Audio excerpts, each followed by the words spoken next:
ರಕ್ಷಣೆ ಮಾಡಬೇಕು ಅಂತ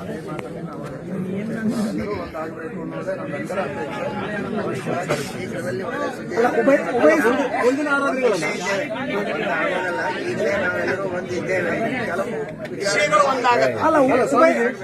ಉಭಯ ಶ್ರೀಗಳಲ್ಲಿ ಹೊಂದಾಣಿಕೆ ಇದೆ, ಬೇರೆ ರೀತಿ ಗೊಂದಲ ಆಗಬಾರ್ದು. ಅಲ್ಲ, ಮುಂದಿನ ಆರಾಧನೆಗಳು ಬೇಡ. ಮುಂದಿನ ಆರಾಧನೆ ಸೇರ್ ಮಾಡ್ತಾರೆ. ಆದಷ್ಟು ಬೇಗ ಸಮಸ್ಯೆ ಎಲ್ಲ ಸೂಕ್ತವಾದ ಪರಿಷ್ಕಾರ ಆಗುತ್ತೆ. ಅಲ್ಲ, ಆರಾಧನೆಗಳು ಇಬ್ಬರು ಸೇರ್ ಮಾಡ್ತೀರಾ ಹೇಗೆ? ಇವತ್ತು ಮಾಡಿದೀವಲ್ಲ. ಅಲ್ಲ, ಇವತ್ತು ಒಂದೂವರೆ ದಿನ ಮಾಡಿದಿರಿ. ಮುಂದೆ ಮೂರು ದಿನ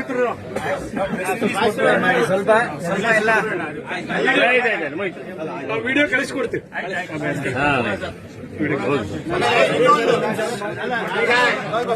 ಅಲ್ಲ, ನಿಮ್ಮ ಪ್ರಶ್ನೆಗೆ ನಿಮ್ಮಲ್ಲೇ ಉತ್ತರ ಇದೆ. ಮಾತಾಡ್ಲಿಕ್ಕೆ ಬಿಟ್ಟರೆ ತಾನೇ ನಾವು ಯಾವಾಗ